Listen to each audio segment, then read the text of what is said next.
What's up, guys? Welcome to Cinephellas. I am Kevin. I am joined here with Bob, Bob. I got Bob here, and today we are going to review the new movie from Gore Verbinski called "Good Luck, Have Fun, Don't Die." This one stars Sam Rockwell, and before we have a discussion about it, we're going to take a look at a clip from the film. Higher lives and building this night. It's gonna be okay, or it's not. I don't know.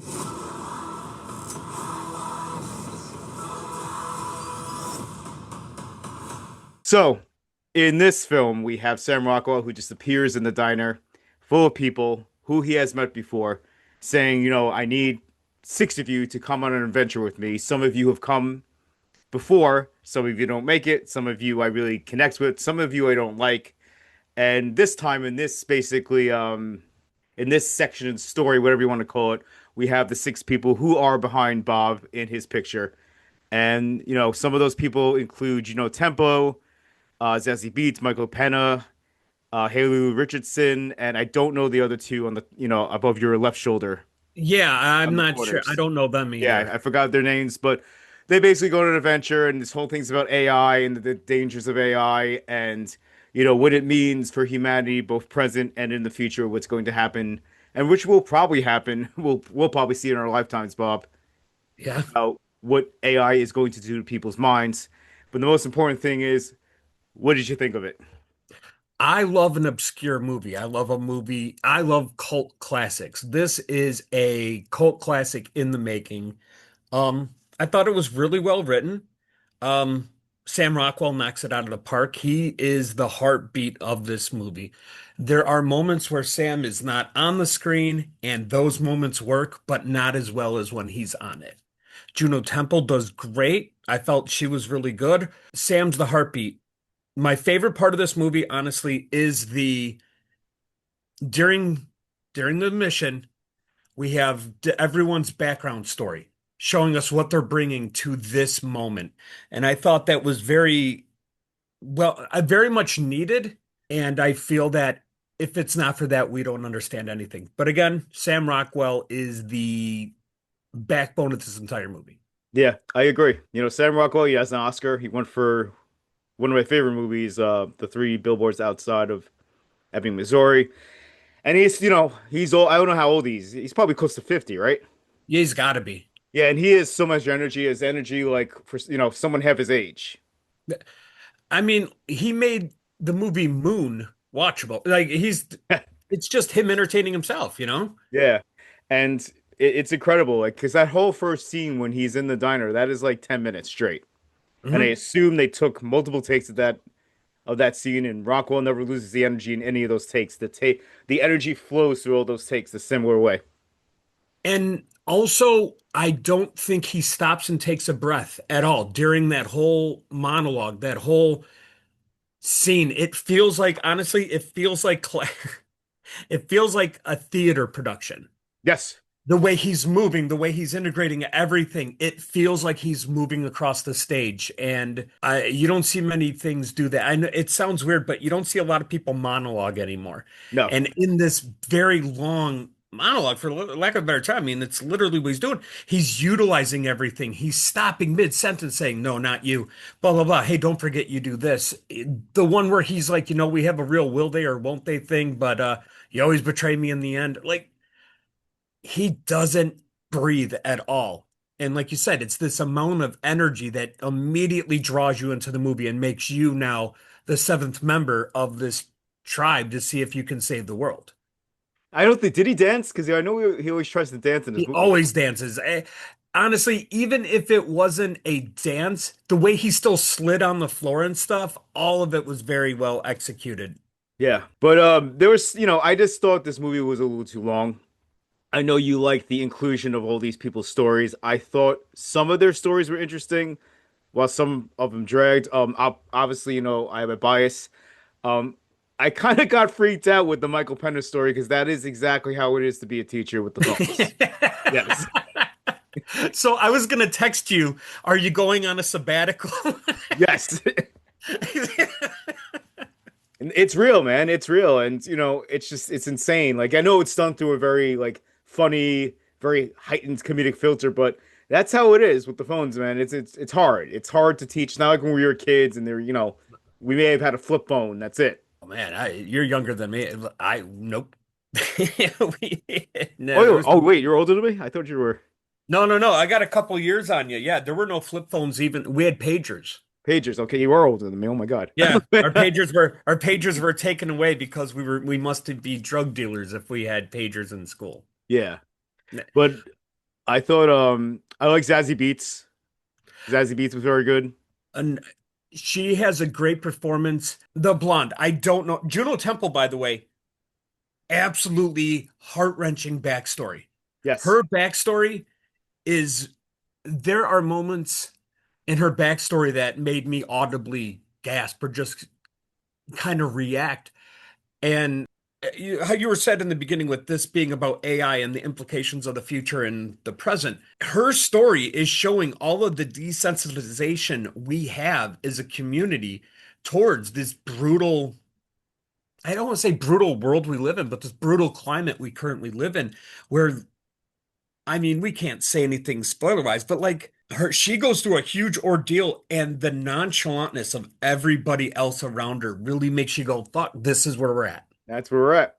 Yep. We won't, I know, obviously we're not saying what happens, but yeah. Those of you who've seen the movie, you know the backstory. And it is tragic, it is sad, and Juno Temple does that very well. She does sadness well. And Haley Richardson, she plays crazy very well. Yeah. Yes, that's the girl with the nosebleed. Yeah. So I called it really fast. I don't know why. I just, but in that, she has that stand she takes, Yes. and you're just like, again, you are rooting. And of course, people watch movies and they're like, oh, I was rooting for that. Like, you're literally rooting because you need to see this mission through as well. That's why I mean, like, it felt like you were part of this because you're trying to watch this get through and you're watching these people grasp at straws. I think the director really knew how to make everyone on the theater inch closer and closer to the edge of their seat. The Yeah. buildup of anticipation and this long tried mission, and knowing that we've been here before, but we haven't been here before. Like, I thought it was very well done. Yeah, no, and I'm looking it up now. I don't know when the last time Gore Verbinski did a original film. I think it was Cure for Wellness. Oh, that was another good one. Yes. So that was 2016, so it's been like 10 years since he's done anything. And unfortunately this thing flopped. And so I don't know if he's gonna get another chance. Back in my day, there was the movies that made it big in the theater, and then you had movies that made it huge on rental. Yes. Hot Rod and Grandma's Boy, honestly, no movie thing, but Grandma's Boy was one of the most stolen DVDs. Yeah, man. in I Blockbuster. rewatched it the other day. It's on the 19th, 100th watch. It still holds up.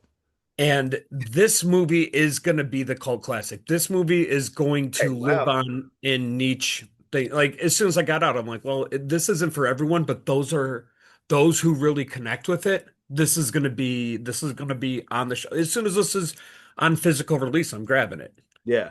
Like I basically, I like how the commentary it says, and despite the problems I have, like I think it kind of clings on to being a little too eccentric at points.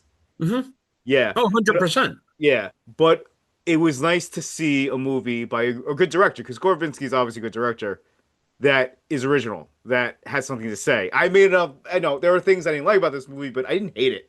I thought it was a very, maybe I'll watch it down the road, and I'm like, okay, maybe, I'll up this a little more, but it's cool, and I thought the ending was awesome.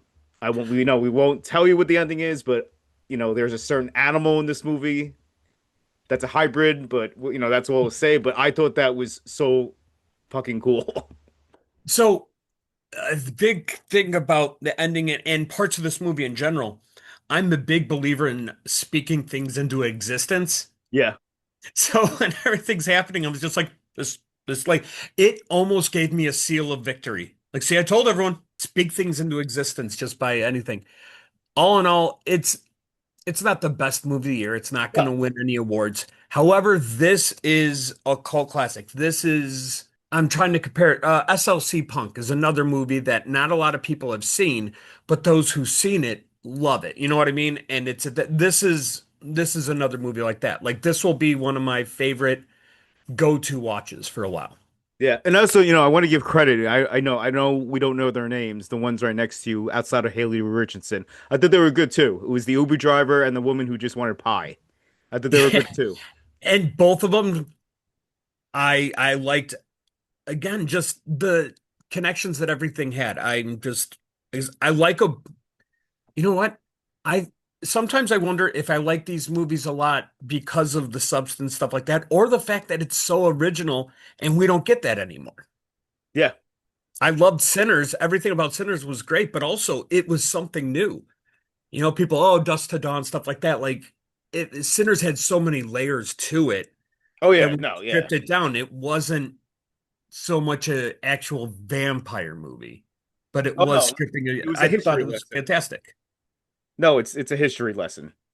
Exactly. And I feel like too many people took the vampire element as actual vampires and not the implied stuff. Yeah, all the symbolism, metaphor within all that which you're talking about.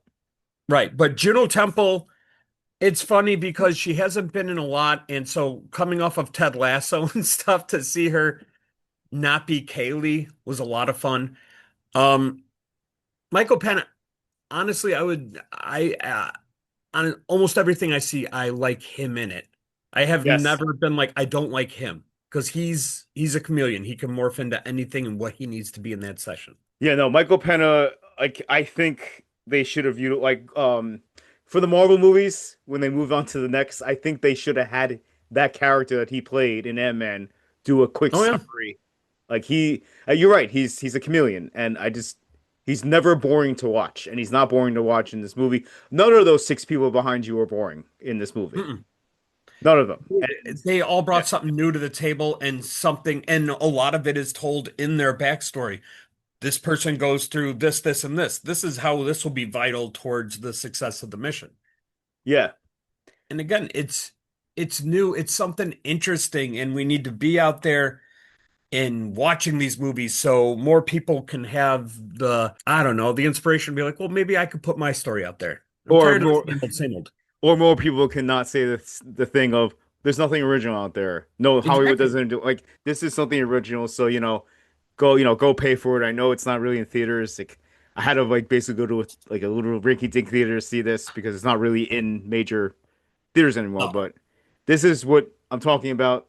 It's an original piece of filmmaking, and I liked it. I didn't love it as much as you did, but if I was to give this one a rating, I'd probably give it like 3 out of 5 dancing Sam Rockwell hair pieces. How about you? I'm giving it 4. You give it a 4. Um, Okay. it's Yeah, I'm giving it a solid 4. Um, like you said, it's the thing is, I've realized I've been given 4.5, 4. This is a solid 4. I'm keeping my standards high, but Okay. this is really good. Like I said, the acting was great. The story was so much fun. And I think that's what we need to take out of it is the fact of the story itself was what made the movie. Yes, Sam Rockwell was great, but we had all this whole mission and you felt the dire consequences and you had to wonder, is this guy crazy? Is this really this? Is that it's kind of nice. I liked in the beginning how there were some people who came forward in that diner and he's like, no, like, go away. You're Yeah. useless. Don't put your hand up. I swear to God, don't put your hand up. And before we wrap up the review, I just want to give a shout out to those people. That's what I've been writing. We have Asim Chaudhry is the dude, the Uber The dude Uber who's driver? yeah, the bald guy on the right.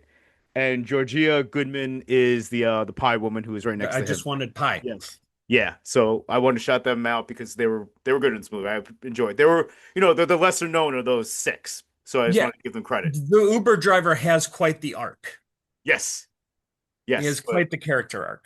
so, obviously guys go out and see this movie. Maybe you've seen it. What do you think about it? Oh, do you agree with us? Do you disagree with us? Let us know. Let us know here on this video. You can come to cinephellas.com. We're on Facebook, X, Instagram. So if you want to come and basically, or you agree with Bob, you agree with me, or you disagree with both of us, let us know either of those places. And yeah, Keep an open mind in cinema. Not everything has to be cookie cutter. Let's yes, start pushing and more that independent stuff. yes, and this movie has independent sensibilities for a big budget film. That's a good point, Bob. Keep an open mind. jump into new things. Exactly. But yeah, guys, all right. Thanks for watching. We always appreciate you listening to us. We love talking about film. And for this segment, I am Kevin and I'm with, Bob, and as we say on the site, cheers. cheers.